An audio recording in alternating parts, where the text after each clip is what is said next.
እጀምራለሁ። ስድስተኛው ሳምንታችን ነው። ክርስትና በኢትዮጵያ የሚለውን ትምህርት እየተማሩ ጭብጤን የማሻግረውን ሀሳብ በጣም እያጠበብኩት ነው። ልብ ብላችሁ ከሆነ ክርስትና በኢትዮጵያ የሚል ሙሉ ርዕስ ብቻ ነበረው። በኋላ ላይ ክርስትና በ19ኛው እና በ20ኛው ክፍለ ዘመን በሚል አጠበብኩት። አሁን ደግሞ ከዛሬ ጀምሮ ቀጣዮቹን ክርስትና በኢትዮጵያ በ19ኛው እና በ20ኛው ክፍለ ዘመን በጎ ተጽዕኖ ያሳደሩ ሰዎችን፣ ክርስቲያኖችን ከመላው ቤተ እምነት በዚህ የ200 ዓመት የታሪክ ቅንብብ ውስጥ ያከናውኑትን ናሙና እየወሰድኩ ወደ እናንተ ማምጣት ነው። ለዛሬ ዝግጅት የትምህርት አቅጣጫ ከትውፊት ጋር የሚገናኝ ስለሆነ በቴሌግራሙ ላይ እንደገለጽኩት ስለ ወርቃማው ሕግ መናገር ስለምፈልግ ጌታ እንደወትሮው እንዲያስተምረን እንዲናገረን ጸልየን እንጀምራለን። እናመሰግናለን ጌታ ሆይ፣ እኔና ወገኖቼ በአንተ ብርታት፣ በአንተ አቅም፣ በአንተ ምሪት በዚህ ቦታ ላይ ተገኝተን ያንተ የሆነውን ሀሳብ ለመመካከር እድል ሰጥተናል።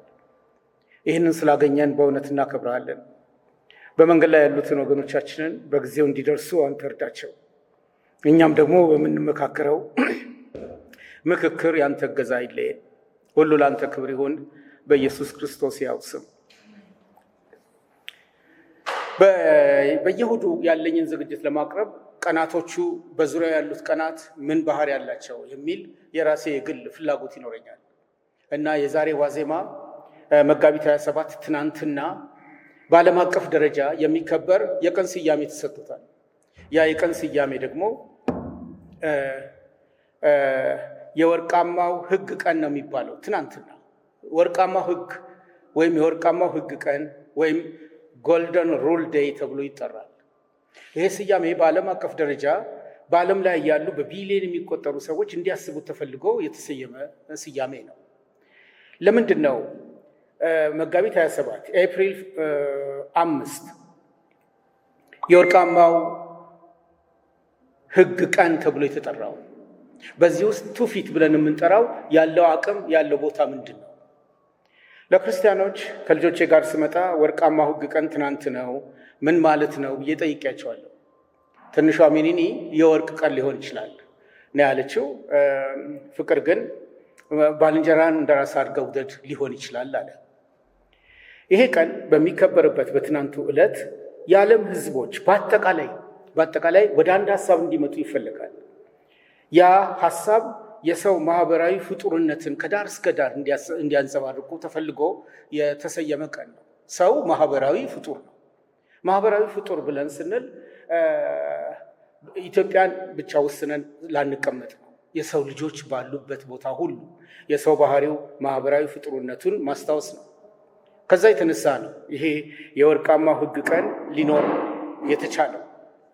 ሁለተኛው ነጥብ የሰው ምኞቱ እና ሊሆነው የሚፈልገው በሁሉ ዓለም ያለው ተመሳሳይ ሆኖ ስለተገኘ ነው። ሰው የሚመኘው ሊሆነው የሚፈልገው ነገር ተመሳሳይ ሆኖ ተገኝቷል። ሌላው ግን ሶስተኛው የራሱ የእግዚአብሔር ሀሳብ በቅብብል ወደ ሰዎች እንዲደርስ የተፈለገው እሱን የሚያንጸባርቅ ነው። ይሄ ቀን የእግዚአብሔር ሀሳብ በቅብብል ተደራሽ እንዲሆን እግዚአብሔር ሰዎችን ተጠያቂ አድርጓቸዋል። ያንን ደግሞ ኃላፊነቱን ሲወጣ የታሪክ አስጀምሮቱን አስቀድሞ በሕዝበ እስራኤል ላይ ያሳየው። ሕዝበ እስራኤልን እግዚአብሔር ለይቶ ሲያወጣ የተለየ ነገር ኖሮት አይደለም። ሕዝበ እስራኤልን እግዚአብሔር ከሕዝቦች መካከል ለይቶ ያወጣው ብርሃን እንዲሆኑ ነው፣ ጨው እንዲሆኑ ነው። እነሱ በጊዜ ሂደት ውስጥ ኃላፊነታቸውን ባይወጡም ግን በነበሩበት ዘመን ይሄን እንዲያንጸባርቁ ነው። ከሚያንጸባርቁት ነገር ውስጥ አንዱ የሰው ማህበራዊ ህይወት፣ የእርስ በርስ ትስስር ምን እንደሆነ መግለጥ ነው። ይሄ ሲሻገር በህዝበ ክርስቲያን ዘንድ ተመሳሳይ ሆኖ ነው የተገኘው በእኛ ዘንድ። ስለዚህ የትናንትናው ቀን የወርቃማው ሕግ ቀን ሲባል ክርስቲያኖች እንደ መሪ ጥቅስ ወይም እንደ መሪ መመሪያ የሚወስዱት እንግዲህ ሰዎች ሊያደርጉላችሁ የምትወዱትን ሁሉ እናንተም ደግሞ እንዲሁ አድርጉላቸው፣ ሕግም ነቢያትም ይህ ነው የሚለውን ነው ሎጓቸው ይሄ ነው። በመላው ዓለም ያሉ ክርስቲያኖች ይህን ክፍል በዚህ መንገድ ይረዱታል። ማቴዎስ 7:12 ላይ ያለ ነው። ሙስሊሞቹስ? ነቢዩ መሐመድስ ህዝቤ ባለው ህዝቤ ባለው እና የነቢያት ቁንጮ ሆኖ ባስተላለፈው መልእክት ውስጥ ምን አለ?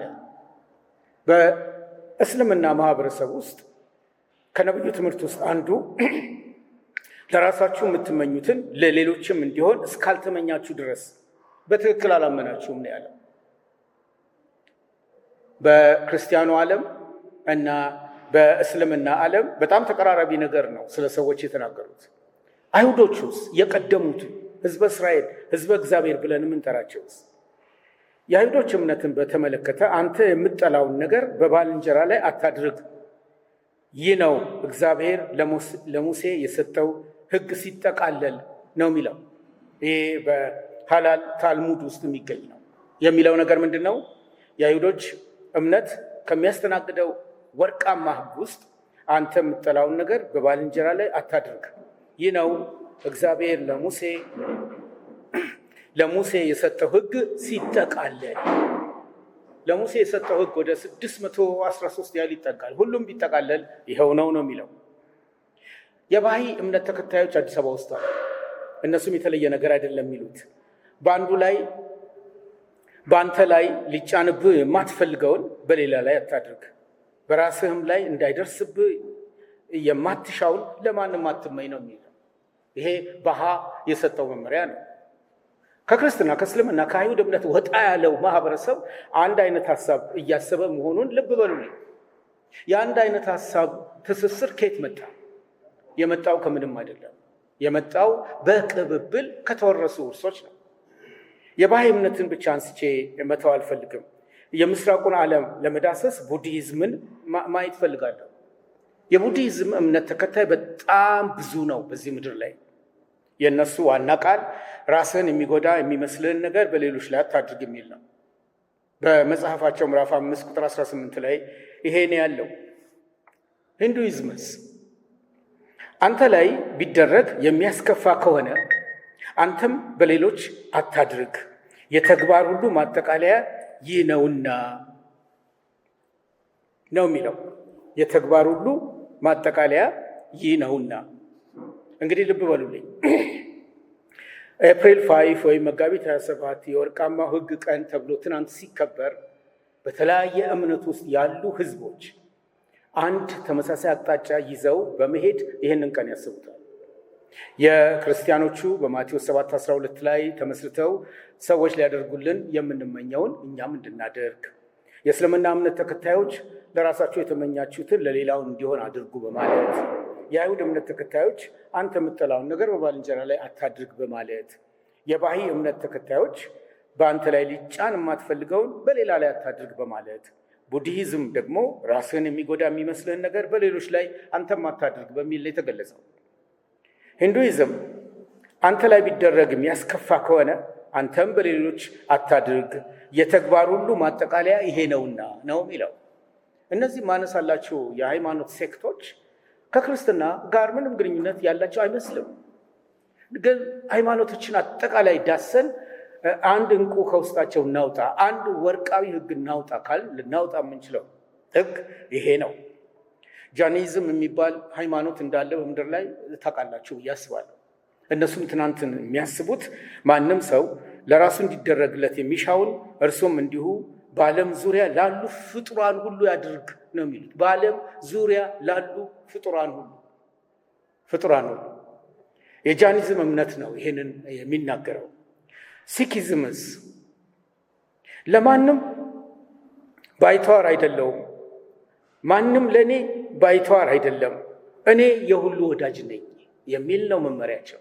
ባይተዋርነት በሰው ህይወት ውስጥ እንዳይኖር የሚደረገውን የመርሃ ግብር እይታ ነው የሚያነሳው። ዩኒታሪዝም ብለን የምንጠራቸው ሁላችንም አካል የሆንበትን የፍጥረታት አንድነትና ትስስር በጽኑ እንደግፋለን፣ እንዲሁም ልዩ አክብሮት እንዲሰጠው እንተጋለን ይላል። ዩኒታሪዝም አሁን በዓለም ላይ በጣም እየሰፋ ያለ ሃይማኖት ነው።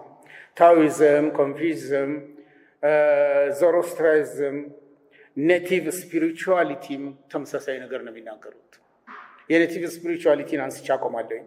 የእኛ ህልውና የሚረጋገጠው የምድራችን ተፈጥሮ ይዞታዋ በወጉ ሲጠበቅ ነው የሚሉት። ባነሳሁላችሁ በሁሉም የእምነት ክልሎች የትናንትናው ቀን አንድ ነገርን እያሰበ ሲያከብረው ውሏል። የሰው ልጆች የወርቃማው ሕግ ቀንን ያከብራሉ። ይሄ ወርቃማው ሕግ ቀን በሰዎች ሁሉ ዘንድ ተቀራራቢና ተመሳሳይ እንዴት ሊሆን ቻለ? መልሶ አንድና አንድ ነው። ትውፊት በቅብብል ይዞ ለሰው ልጆች ያደረሰው እውነታ ስለሆነ ነው። ማቀደመ ተከተለ የሚለው ላያነጋግረን ይችል ይሆናል። በእኔ ዝግጅት ግን እግዚአብሔር ከአሕዛብ ወገን የሆነውን አብርሃምን ጠርቶ ሕዝበ እስራኤልን በኋላ ላይ ሲፈጥር ሕዝበ እስራኤልን እንደ ሕዝብ የጠራው ለሌላ የተለየ የዘረኝነት አቋም አይደለም። የተለዩ ሰዎች ሆነው የተለዩ ሕዝቦች ሆነው አይደለም። በእግዚአብሔር ተገርተው ተሰርተው ለዓለም ሁሉ ብርሃን እንዲሆኑ ብቻ ነው። ያን ኃላፊነት በዘመናቸው ይሄንኑ እውነት እንዲገልጡ ተደርገው ተሰርተዋል። ከዛ በኋላ በአዲስ ኪዳን ግን ክርስቲያኖች ይሄንኑ እያሻገርን እንድንቀጥል እግዚአብሔር ፈልጓል። በቅብብል የተገኘ ሀብት ቃል በቃል የተላለፈ እሱ ትውፊት ተብሎ እንደሚጠራ ባለፈው ሳምንት አንስቻለሁ። ትውፊትን ዛሬም በሚቀጥለውም ሳምንት አንስቼ ነው ማጠቃልለው። የማጠቃልለውና ሀሳቤን እያዳበርኩ የሚሄድበት ዋናው ምክንያት እሱን በደንብ አድርገን ካልዳሰስን መተላለፍ እየበዛ ሊመጣ ስለሚችል ነው። ባይመቸንም ልንቀበለው የሚገባ እውነታ በውስጡም ስላለ ነው። ከቃላት ልጀምር። የቃላት ፍጆታ። ቃላት እንደ ወጉ ሊሰፉ ይችላሉ በትርጉማቸው። እንደ ሁኔታውና እንደ ሕዝቡ እይታ ያላቸውን ትርጉም እያጠበቡም ሊሄዱ ይችላሉ። በጥበትና በስፋት ውስጥ ግን ለመንፈሳውያን ሰዎች ቴክኒካል ተርም ብለን የምንጠራቸውን አንድ ቃል እንኳን ብንወስድ በወንጌላውያን ዘንድ አሕዛብ የሚለው ቃል ሲጠራ በህሊናችን የሚሰጠን ምስል ምንድን ነው? አሕዛብ የሚለው ቃል ለኦርቶዶክስ ሰዎች ሲጠራ ይሄ በህሊናቸው የሚሰጠው ውክልና ምንድን ነው? ሕዝበ እስራኤልን ወስደን ደግሞ አሕዛብ የሚለውን ቃል ብናነሳቸው እነሱ የሚረዱበት መረዳት ምን ይመስላል? ይህንን እንደ መግቢያ ላንሳና ቶሎ ቶሎ ወደ ዋና ሀሳቤ ለመሄድ እሞክራለሁ። በወንጌላውያን ዘንድ አሕዛብ የሚለው ቃል ትክክለኛውን ትርጉም በመያዝ አይደለም የሚተረጎመው። አሕዛብ በአማርኛው ወጥ ደረቅ ትርጉም ሕዝብ ብለን የሕዝብ ብዙ ቁጥር አሕዛብ ነው። የኢትዮጵያ ሕዝብ፣ የኬንያ ሕዝብ፣ የተለያዩ ሕዝቦችን ጠርተን እንደምራቸው ብንል አሕዛብ ብለን ልንጠራቸው እንችላለን። አሕዛብ ማለት ሕዝቦች ማለት ነው። ሕዝቦች ማለት ነው። የሕዝብ ብዙ ቁጥር፣ የወል ቁጥር በጥቅል ቁጥር ሲበዛ እንደማለት ነው። ይሄው ቃል ግን ወንጌላውያን ዘንድ፣ ባፕቲስቶች ዘንድ ወይም ደግሞ ወንጌላውያን ነን ብለን በምንጠራው ሰዎች ዘንድ ሲመጣ የአሕዛብ ትርጉም በክርስቶስ ያላመነ ወይም ዳግም ያልተወለደ ማለት ነው። በጣም ጠባብ ትርጉም ነው። በጣም ሲጠብ ደግሞ ጴንጤ ያልሆነ ማለት ነው።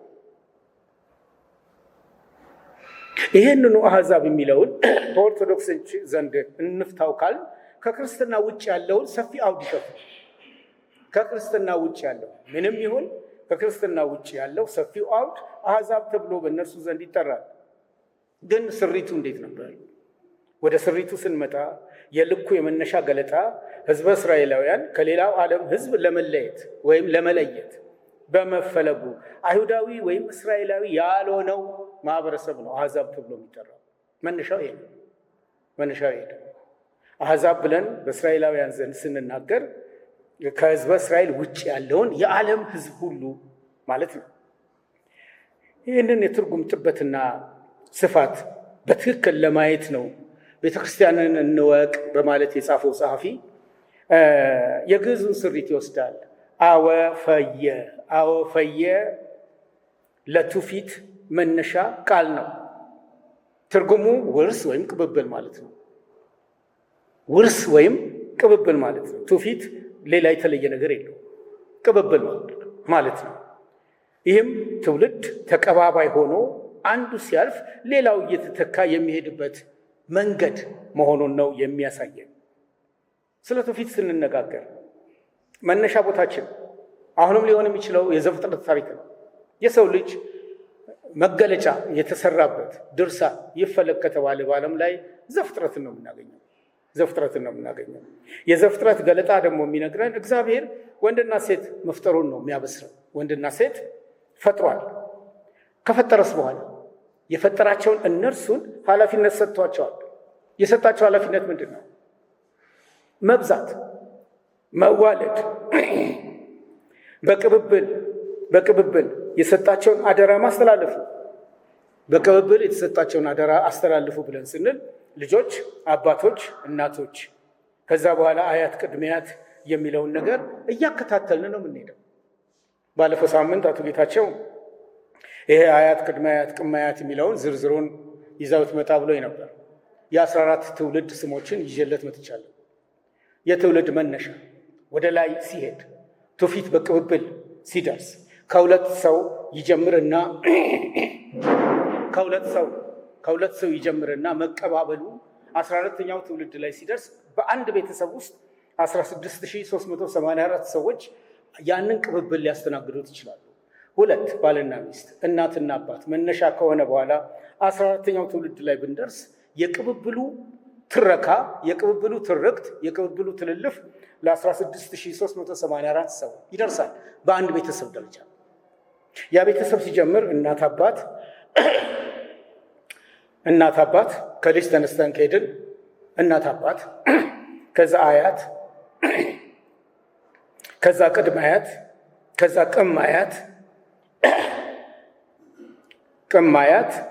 ከቅማያት በኋላ ቅማንት፣ ከቅማንት በኋላ ሽማት፣ ከሽማት በኋላ ምንጅላት፣ ከምንጅላት በኋላ እንጅላት፣ ከእንጅላት በኋላ ፍናጅ፣ ከፍናጅ በኋላ ቅናጅ፣ ከቅናጅ በኋላ አሰልጥ፣ ካሰልጥ በኋላ አመልጥ፣ ካመልጥ በኋላ ማንተቤ፣ ከዛ በኋላ 14ኛው ደረባቴ ላይ ይደርሳል።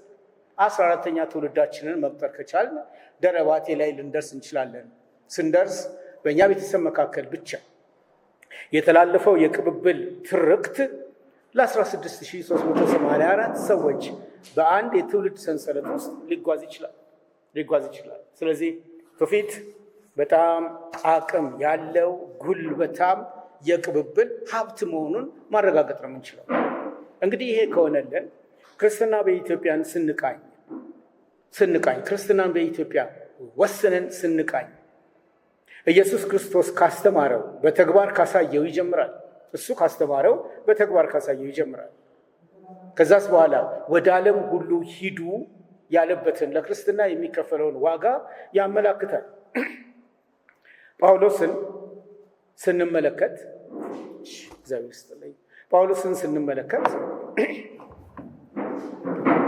ስለ ትውፊት ምንነት ከማንም በተሻለ መንገድ ገልጾልናል። እሱን ክፍል አንብቡ። ትውፊትን በትክክልና በዋናነት ከገለጹልን ሰዎች ውስጥ ሐዋርያው ጳውሎስ አንዱ ነው። ለጢሞቴዎስ ሲያስተላልፍ ምን ነበር ያለው? በሁለተኛ ጢሞቴዎስ ምዕራፍ 2 ቁጥር 10 ላይ ትምህርቴን ሲጀምር ያለው ትምህርቴን አንተ ግን ብሎ ነው የጀመረው። አንተ ግን ትምህርቴን፣ አካሄዴን፣ ሐሳቤን፣ እምነቴን፣ ትዕግስቴን፣ ፍቅሬንም፣ መጽናቴንም፣ ስደቴንም፣ መከራዬንም ተከተል። አንተ ግን ትምህርቴን ብሎ አንስተዋል። ከትምህርት ጋብቻ አይደለም፣ አካሄድ በጽሁፍ የማይጻፍ ነው። እምነትና ትዕግስት ፍቅርም በጽሁፍ የሚጻፍ አይደለም። መጽናት በጽሁፍ የሚገለጽ አይደለም። ስደትና መከራ በጽሁፍ የሚገለጽ አይደለም። በትልልፍ ግን እየተላለፈ እየተገለጠ የሚሄድ ነው።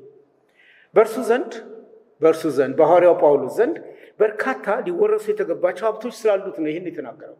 የሚወረሱ ሀብቶች አሉ። ስለዚህ ልብ ብለህ ተመልከት። ከወረስክ በኋላ ልታወርስ የሚገባ ነገር አለ የሚል ነው። በትውፊት የትውልድ ቅብብል ውስጥ የሚተላለፉ ነገሮች ሁሉ ጤናሞች ናቸው እያልኩ አይደለም። ፍሬያማ እንዳለ ሁሉ ለምርት የሚበቃ ግርድም አለ። የማያስፈልገውን አስወግደን የሚበጀውን ይዘን የምንዘልቅበት ሂደት ነው ትውፊት። የአንድ ጸሐፊ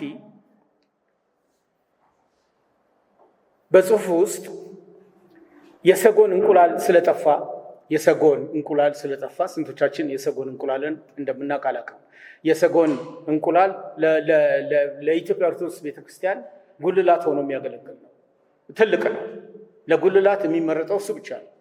እሱ ነው በርቀት በዋናው አምድ ላይ ከጫፉ ውበትን ተላብሶ የምናየው እና ጸሐፊው ሲናገር የሰጎን እንቁላል ስለጠፋ ጉልላት ይቅር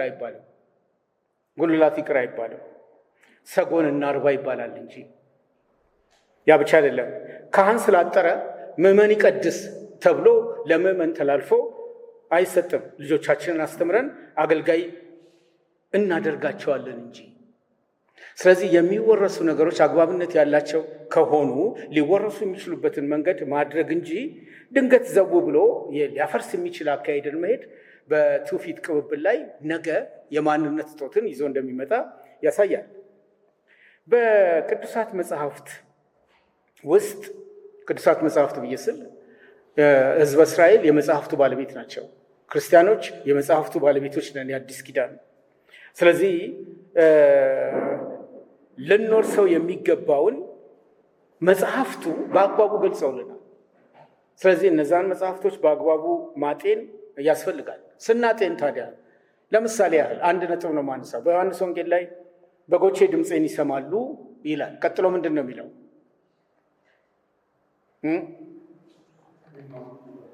በጎቼ ድምፄን ይሰማሉ። ቀጥሎ እንግዲህ ልፈትናቸዋል፣ ይከተሉኝማል ነው የሚለው። ይከተሉኝማል። ስለዚህ የበጎችና የእረኛን አካሄድ በዚህ ንግግር ብቻ ማሰብ ያስፈልጋል። ይሄ ኢየሱስ ክርስቶስ እየተናገረ ያለው አካሄድ የግሪኮችን እና የተቀረውን ዓለም አስተሳሰብ አይደለም። የአይሁድን የእረኝነት ግብአት ነው። በአይሁድ ማህበረሰብ ውስጥ እረኛው ከፊት ይሄዳል፣ በጎቹ ደግሞ ይከተሉታል። ምን እያደረጉ ነው የሚከተሉት? ድምፁን እየሰሙ ነው የሚከተሉት። በሌላው ዓለም በጎቹ ከፊት ይሰማራሉ፣ ከኋላ እየገረፈም አቅጣጫም እያሳየ ይነዳቸዋል። በዮሐንስ ወንጌል ምዕራፍ 10 ከ1 እስከ 5 ያለውን በልሙጡ የተረዳ ሰው ይሄ ልክ አይደለም፣ ልንገለብጠው ይገባል ብሎ ቢነሳ በአይሁድ መካከል ያለውን የእረኝነት አገልግሎት ሙሉን ሊያጠፋው ይችላል። በጎችና እረኛን በጎቼ ድምፄን ይሰማሉ ከሚለው ሐሳብ ጋር ማጣጣም ስለሚያስፈልግ ነው። ራሱ ኢየሱስ ክርስቶስ እንደወረደ የሆነውን ነገር ያሳየው የሌሎቹን በምዕራቡ ዓለም ያለውን አስተሳሰብ ተከትሎ አይደለም፣ በሕዝቡ መካከል እየተወራረሰ ያለውን ይዞ እንጂ። እንዲህ ከሆነ ገና ከመነሻችን የምናየው ትውፊት በቤተ ክርስቲያን ውስጥ ሊኖረው የሚችለውን አቅም አብረን እንይ። በዚያው የምናየው ውስጥ ከጥንቱ ጀምረን ገና ከአንደኛው ክፍለ ዘመን ክርስትና ከበቀለበት ከጀመረበት ጀምረን ወደፊት በምንሄድበት ጊዜ ቤተ ክርስቲያን ከትውልድ ወደ ትውልድ ያሏት ቅዱሳት መጽሐፍት፣ ያሏት አብያተ ክርስቲያናት፣ ያሏት የአምልኮ ስርዓቶች በአጠቃላይ በሰዎች ሁሉ ዘንድ እየታወቁ መጥተውላታል። በመጀመሪያው 2 ክፍለ ዘመን በአንደኛውና በሁለተኛው ክፍለ ዘመን ከ1 እስከ 200 ዓመተ ምህረት ባለው ጊዜ ውስጥ መጽሐፍት ተለያይተው ነው የነበሩት፣ በአንድ ላይ አልተጠረዙም። እያንዳንዱ መጽሐፍ ወደሚፈለጉት ወገኖች እየተዘዋወረ ነው የሚነበበው። ክርስቲያኖች ባሉበት ቦታ ሁሉ እየዞረ የተላከው መልእክት የጳውሎስም ይሁን የጴጥሮስ እየዞረ ይነበባል በአንደኛውና በሁለተኛው ክፍለ ዘመን። በእነዚህ ክፍለ ዘመን ውስጥ ግን ኖስቲኮች ተነስተው ነበር። ሁሌ የምናነሳው ትምህርት ነው። ኖስቲኮች የምዕራቡን አስተሳሰብ ይዘው መንፈስ ቅዱስ ነው ብለው የሚያስቡ ናቸው። መንፈስ ቅዱስ ነው፣ ስጋ ወይም ቁስ እርኩስ ነው የሚለውን በሰው ልብ ውስጥ አናኝተውታል። በስራ ላይ ውሏል። በህዝቦች ዘንድ ታማኝ ሆኗል። ክርስትና ሲመጣ ግን ሰው የሆነው ስጋ የልብ ሰውን ኢየሱስ ክርስቶስን ይዞ ነው የመጣው። በሱ ነው የተመራው። በዚህ የምሪት ሂደት ውስጥ መደናገሮች ተፈጥረዋል። መጽሐፍቱ ተጠቃሎ አይቀመጥም። ሐዋርያትና አባቶች በአንደኛውና በሁለተኛው ክፍለ ዘመን የነበሩት ምንድን ነው ያስተላለፉልን የሚለውን በወቅቱ የነበሩት ሐዋርያትና አባቶች ይሄንን ትምህርት ኑፋቄ መሆኑን አረጋግጠዋል። 27ቱ መጽሐፍት ግን አልነበሩ። ሶስተኛውና አራተኛው ክፍለ ዘመን ሲመጣ ደግሞ 27ቱን መጽሐፍት በቅብብል ከተገኙት መረጃዎች የተነሳ እውነተኛው በመንፈስ ቅዱስ ምሪት የተጻፉት እነዚህ ናቸው ብለው ወስነዋል። ለመወሰን አቅምን ያገኙት በቅብብል ያገኙት የትውፊት ሀብታቸው እንደሆነ ማረጋገጥ ይኖርብናል። ይህን ስናይ ታዲያ ትውፊት ከትውልድ ወደ ትውልድ በሚሄድበት ጊዜ ባለፈው መርዳሳ እንዳነሳው የቤተ ክርስቲያን አባቶችን የተናገሩት በሙሉ ያስተማሩት በሙሉ ፍጹም ልክ ነው፣ ፍጹም ትክክል ነው ብሎ ማሰብ ደግሞ ስተት ይመጣል። ስተትን ይዞብን ሊመጣ ይችላል። አንድ ጥሩ ምሳሌ ያነሳለኝ። በዚህ በተለያየ ቤተ እምነት በጣም የሚታመን አባቶች የተናገሩትን አንለቅም የሚል አቋም ያላቸው ብዙ ህዝቦች ይኖራሉ። በዚህ ክፍል ገለጻ ላይ የማወራላችሁ በሉቃስ ምዕራፍ 10 ከ29 እስከ 37 ያለው ታሪክ ነው። የሩሩ ሳምራዊ ታሪክ ከ2-3 ሳምንት በፊት በዚሁ ቤተክርስቲያን በወንድማችን ታምሬ በኩል ሲሰበክ የነበረ ነው። ከ29 እስከ 37 ባለው ውስጥ አንድ የህግ መምህር ወደ ኢየሱስ ክርስቶስ መጥቶ የጠየቀውን ጥያቄ ነው።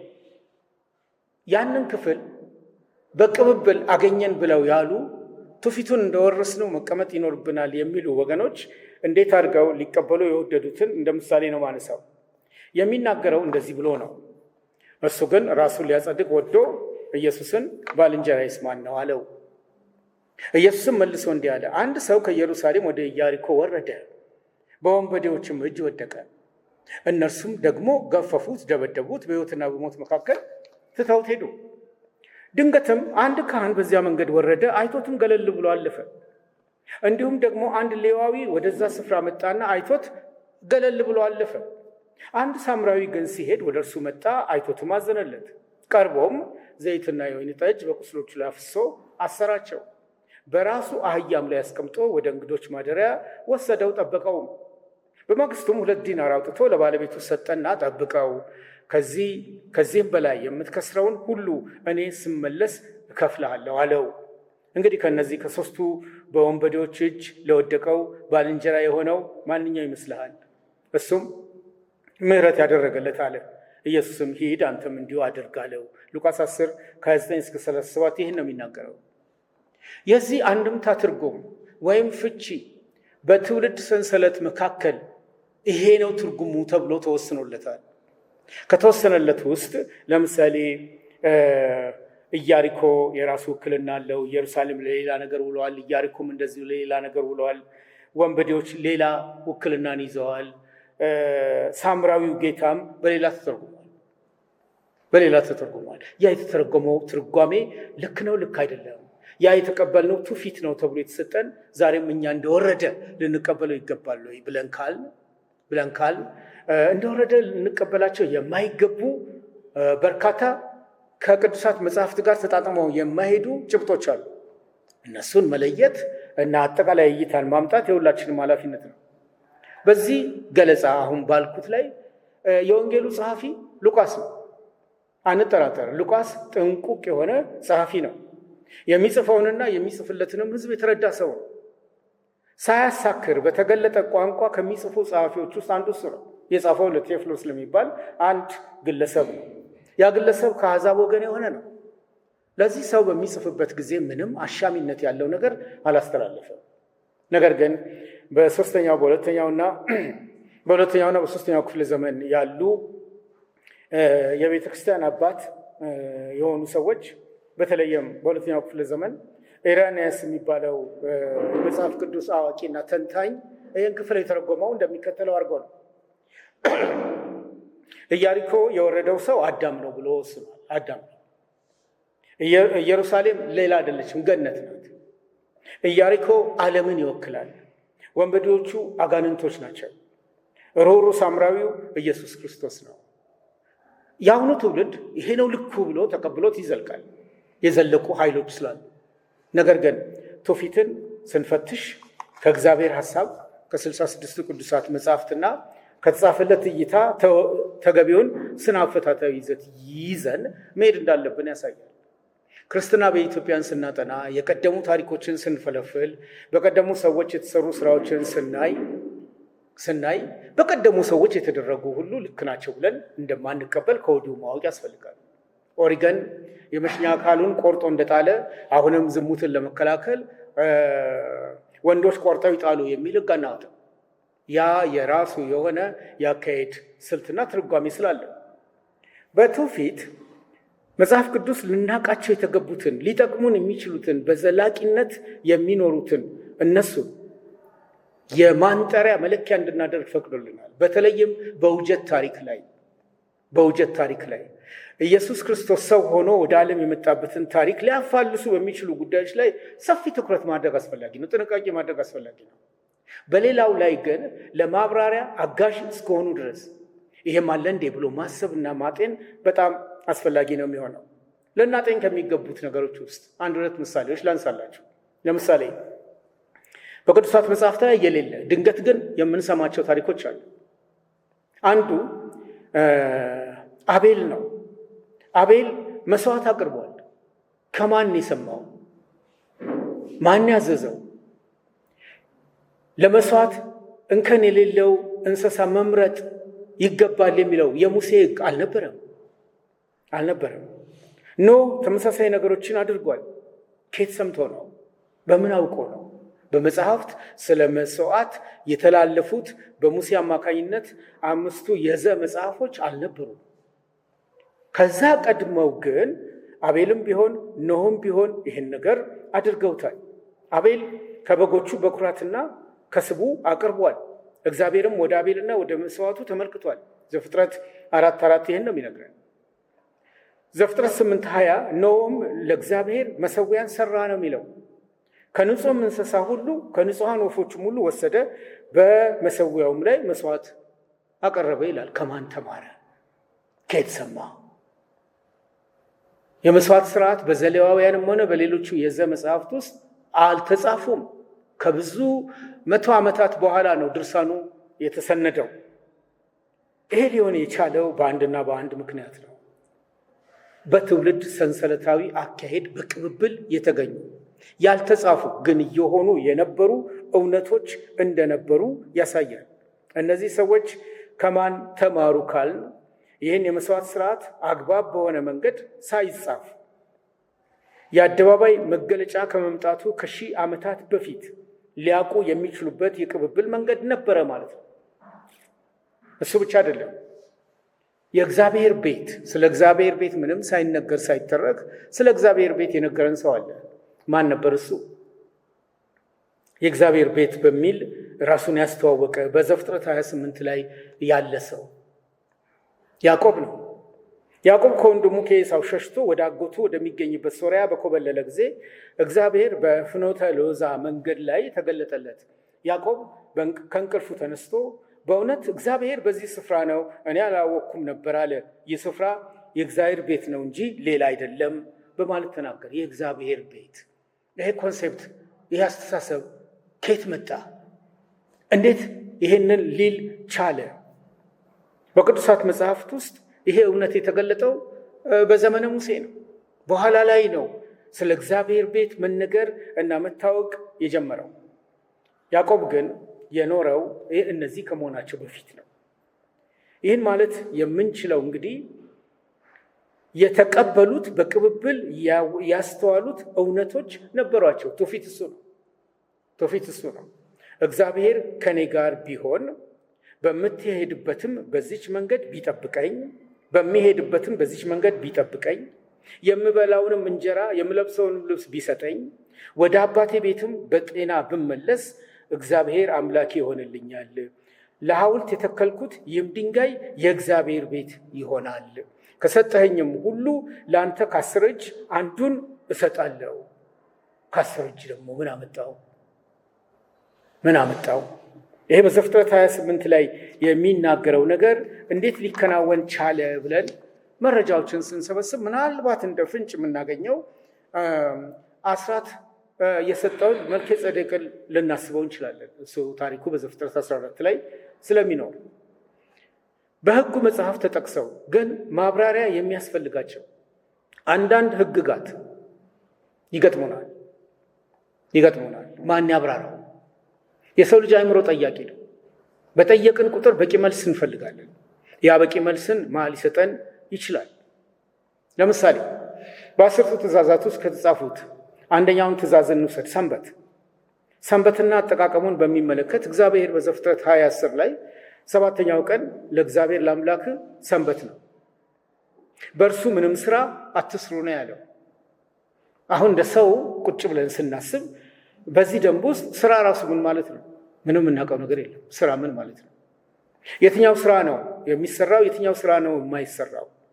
ይህን ክፍል በአግባቡ ለመረዳት ወደ ኋላ መመለስ የግድ አስፈላጊ ነው የሚሆነው። ትውልድ በሰንሰለታዊ ቅብብል ውስጥ ይህንን ቀን እንዴት ነበር ያስተናገደው? በትውልዶች መካከል የነበሩት ሰዎችስ እንዴት አድርገውት ነበረ? ይህንን ለማስረዳት ዘጸአት 34:21ን ብጠቀም ጥሩ ነው ብዬ አስባለሁ። ከግምት ብናስገባ ለምሳሌ በአጨዳና በእርሻ ወቅት እንኳን ሳይቀር ማረፍ እንዳለባቸው ዘጸአት 24 ይናገራል። ዘጸአት 34:21 ግን በዘመነ ነህምያ የሰንበትን በዓል ለማክበር ሲባል ሸክም ተሸክሞ ማንም ወደ ኢየሩሳሌም እንዳይገባ ሲከለከል፣ በዛው ቀን ግን ሌዋውያን በጥበቃ ስራ ላይ ተሰማርተው ጥበቃ ላይ ነበሩ።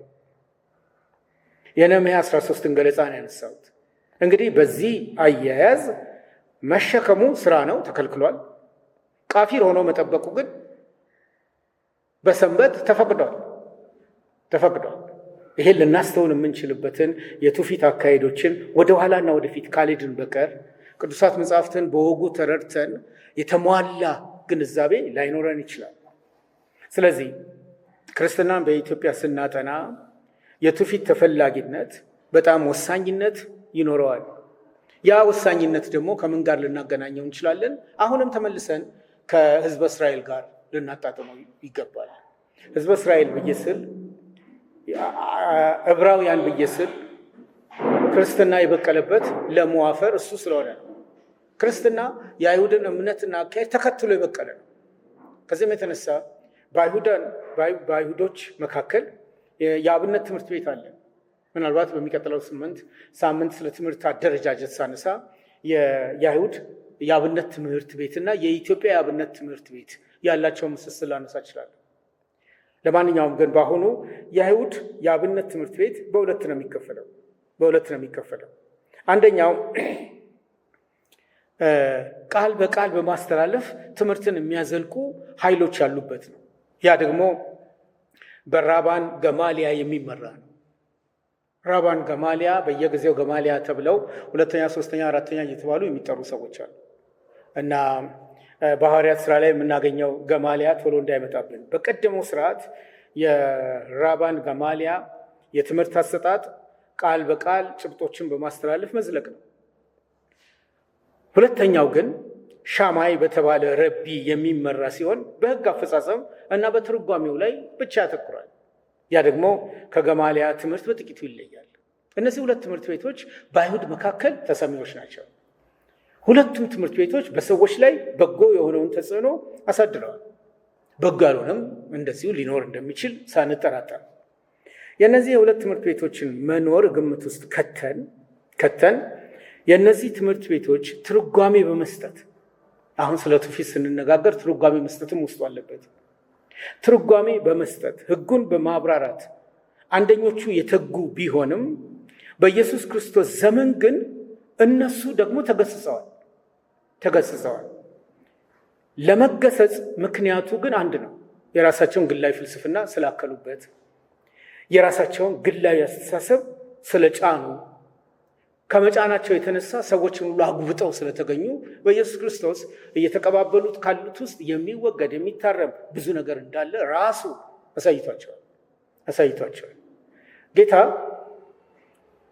ካስተማረው ውስጥ ከገሰጸው ግሳጼ ውስጥ እግዚአብሔር አባትና እናትን አክብር፣ ደግሞ አባቱን ወይም እናቱን የሰደበ ፈጽሞ ይሙት ብሏል። እናንተ ግን አባቱን ወይም እናቱን ከኔ የምጠቀምበት መባ ነው የሚል ሁሉ አባቱን ወይም እናቱን አያከብርም ትላላችሁ። ስለ ወጋችሁ የእግዚአብሔርን ቃል ሻራችሁ ብሏቸዋል። ማቴዎስ 15 ከቁጥር 3 እስከ 60 ባለው ውስጥ ይህን ታገኛላችሁ።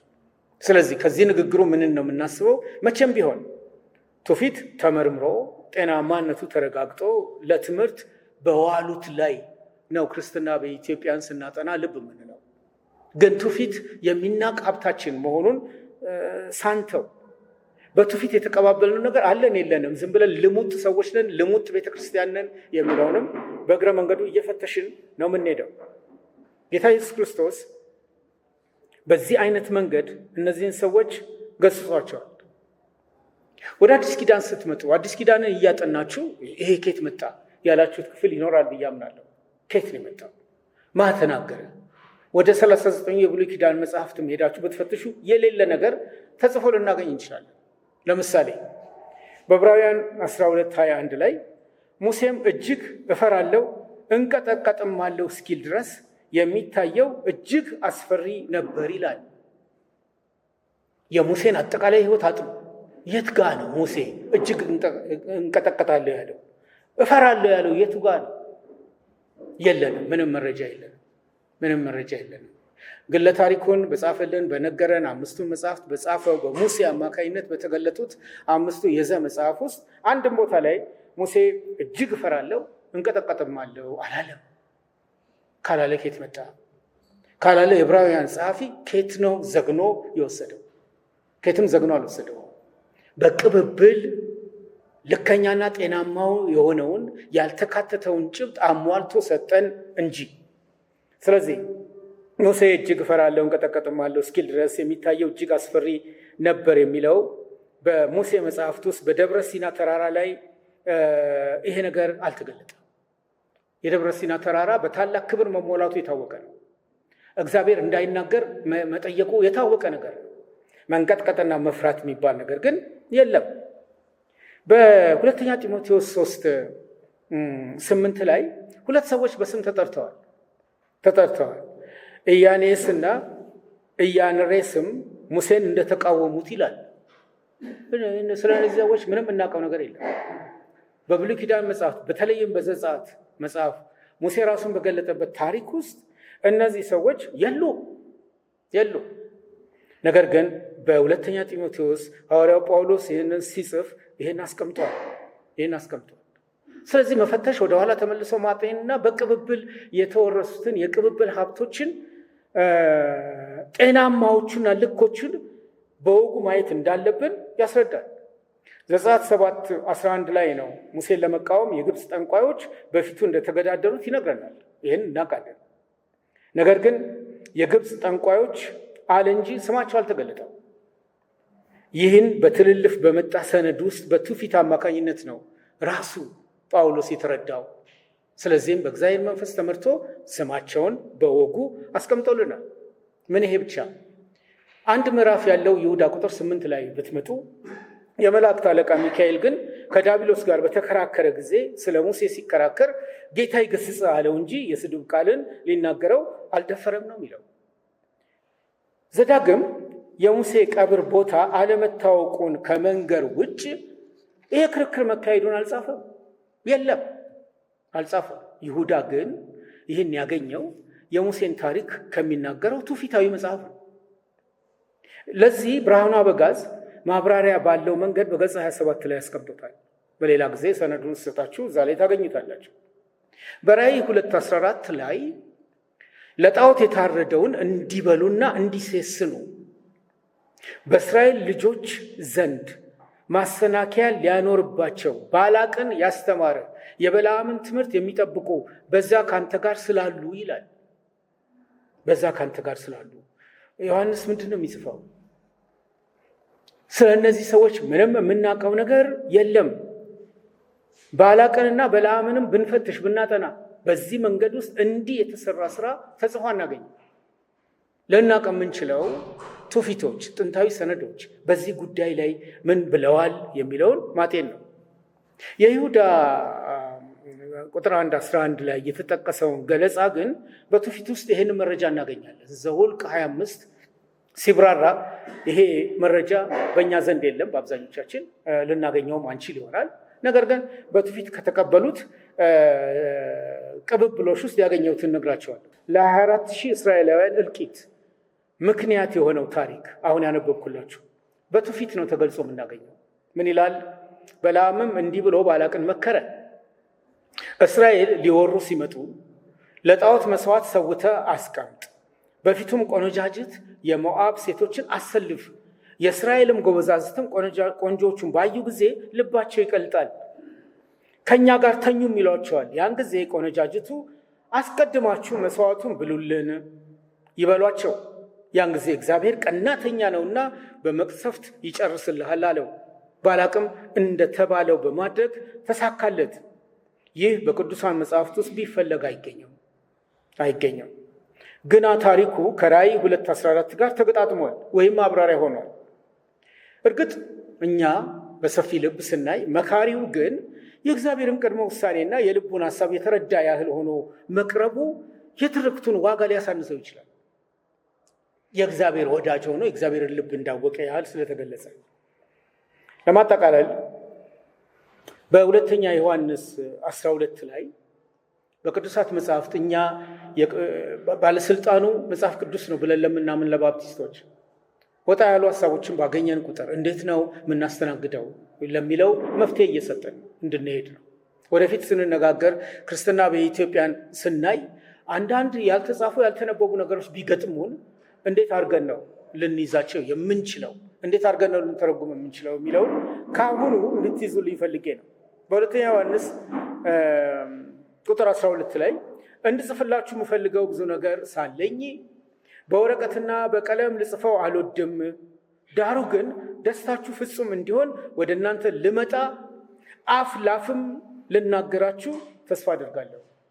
ይህን ዮሐንስ ነው የተናገረው። የጻፍኩት በቂ አይደለም። አፍ ላፍ መጥቼ ከእናንተ ጋር ቁጭ ብዬ ላወራ እፈልጋለሁ። ይሄ አፍ ላፍ የተነጋገሩት አልተጻፈም። አፍ ለአፍ የተነጋገሩት ምንድን ነው? በአፍ ለአፍ ንግግር ውስጥ የተላለፉት ሀብቶች ምንድን ናቸው ብሎ ቆም ብሎ ማሰብ የእኛ ኃላፊነት ነው። ክርስትናን በኢትዮጵያ በምናጠናበት ጊዜ በሚቀጥሉት ከሳምንታት በኋላ ተጽዕኖ ያሳደሩ ክርስቲያኖችን በጎ ተጽዕኖ በኢኮኖሚው፣ በጎ ተጽዕኖ በፖለቲካው፣ በጎ ተጽዕኖ በመንፈሳዊ ሕይወት፣ በጎ ተጽዕኖ በበርካታ ዘርፎች ያሳደሩ ክርስቲያኖችን እየመዘዘን አውጥተን ስንናገር እነሱ የተረዱበትን መንገድ እንድንረዳ ነው። አፍ ለአፍ ልነግራችሁ ተስፋ አደርጋለሁ ባለው ውስጥ ትውፊት ፊት ለፊት ቆሞ እናገኘዋለን። እሱ ብቻ አይደለም። በሁለተኛ ተሰሎንቄ ምዕራፍ 2 ቁጥር 13 ላይ ጳውሎስ በቃላችንም ቢሆን ወይም በመልእክታችን የተቀበላችሁትን ወግ ያዙ ነው ያለ። ወግ የሚለው ትውፊት የሚለው ያዙ። በዚህ ጥቅስ ውስጥ ትምህርቱ በቃል አማካኝነት እንዲሁም በጽሑፍ አማካኝነት ከቤተ ክርስቲያን ወደ ቤተ ክርስቲያን ሲተላለፍ እንደነበር ነው የሚያስረዳ። ከዚህ ገለጣ ተነስተን ታዲያ መረጃ መውሰድ እንችላለን። ከዚህ ገለጣ ተነስተን 2-3 መረጃ እናንሳ ብንል እንዲህ በአፍ የሚተላለፉ ነገሮች ውስጥ አንዱ በአንደኛ ቆሮንቶስ 9:14 ላይ ተጽፏል። ወንጌልን የሚሰብኩ ከወንጌል ቀለብ እንዲበሉ ጌታ ደንግጓል ያለበት። የት ጋ ነው ጌታ የደነገገው? ግን ጌታ ደንግጓል። ድንጋጌው ግን አፍ ላፍ በተላለፈ በትውፊታዊ መግለጫ ያለ እንጂ በ66ቱ መጽሐፍት ውስጥ ተጽፎ አናገኘው። በአንደኛ ቆሮንቶስ 7:10 ላይ እኔ ግን አላዝም ጌታ እንጂ ብሏል። ጌታ እንጂ ብሎ ያለው ኢየሱስ ክርስቶስ ራሱን የገለጸበት 4ቱ ወንጌል ውስጥ መገኘት ነበረበት። የለም። ግን ጌታ ያለውን በጌታ ቃልነት አጽንቶታል። ከዚህ ጋር አያይዘን ኢየሱስ ክርስቶስ የሰራው ስራ በወንጌል ተጠቃሎ አልተጻፈም። ለዚህ መረጃችን ዮሐንስ 20:30 ነው። ኢየሱስ በዚህ መጽሐፍ ያልተጻፈ ሌላ ብዙ ምልክት በደቀ መዛሙርቱ ፊት አደረገ። ያልተጻፉት እንዴት ማወቅ እንችላለን? እንዴት ነው ልንረዳቸው የምንችለው? ይሄው ክፍል ውስጥ ቁጥር 25 ላይ ኢየሱስ ያደረገው ሌላ ብዙ ነገር ደግሞ አለ። በእያንዳንዱ ቢጻፍ ለተጻፉት መጽሐፍት ዓለም ራሱ ባልበቃቸው ይመስለኛል ይሄ በጣም የተጋነነ ግነት ተጠቅሞ አይደለም። በ33 ዓመት የዕድሜ ታሪክ ውስጥ የተቀባበለ ቅብብል ስለሆነ ነው። በነገራችን ላይ ኢየሱስ ክርስቶስን በሚመለከት ስለ ኢየሱስ ክርስቶስ የምናውቀው በ12 ዓመት ዕድሜው ቤተ መቅደስ ገብቶ ሲከራከር ነው። ከዛ በኋላ 30 ዓመት ዕድሜው ላይ ነው የምናገኘው። በመሀል ያሉት 18 ዓመቶች ምን ተከናወነ የምናውቀው ነገር የለም። ከ12 ዓመት እስከ 30 ዓመቱ ኢየሱስ ምን ሲሰራ ነበር? በዚህ አኳያ ትውፊቶች ምንድን ነው የሚሉት? ኢየሱስ ክርስቶስ ለ18 ዓመታት የት ነበር ለሚለው መልስ የሰጡ ሰዎች አሉ። አንደኞቹ ኢየሱስ ክርስቶስ የመጣበትን ተልእኮ ውጤታማ ለማድረግ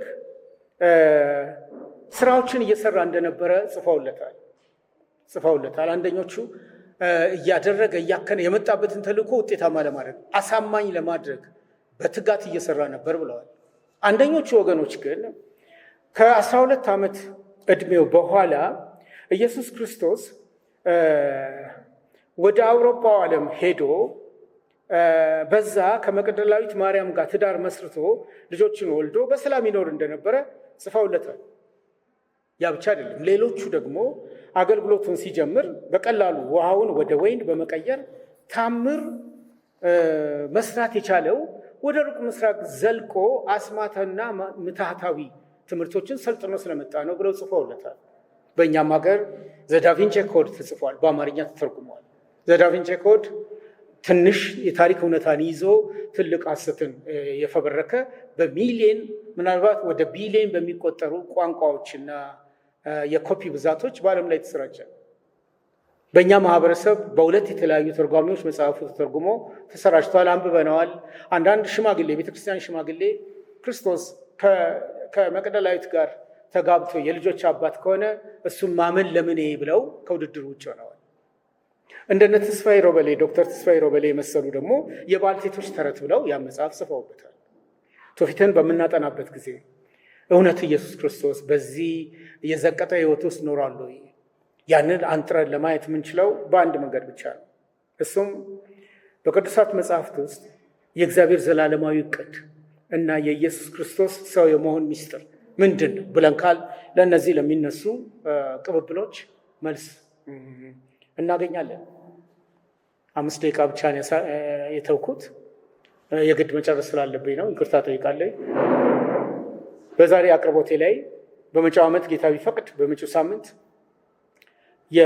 የደረጀ ትምህርት ስርዓት በኢትዮጵያ በክርስትና አማካኝነት እንዴት ወደኛ ደረሰ የሚለው ላይ ትንታኔ ይሰጣለሁ። በአይሁድ የአብነት ትምህርት ቤት አለ እንዳልኩ፣ በኢትዮጵያም የአብነት ትምህርት ቤት አለ። የአብነት ትምህርት ቤት የአይሁድም የኢትዮጵያም ይሰሩ የነበረው ተመሳሳይ ስራ ነው። የአብነት ትምህርት ቤት ኢትዮጵያ ስለኖራት ኢትዮጵያ ትርፋማ ሀገር ሆናለች፣ ታሪኳን ለማቆየት ትችላለች። ክርስትናም የመስፋፋት አቅም አግኝቷል። እንዴት የሚለውን በመጪው ሳምንት አብረን እናያለን። እሱም የትውፊቱ አካል። አንድ ጥያቄ እና 2 ጥያቄ ላስተናግድ።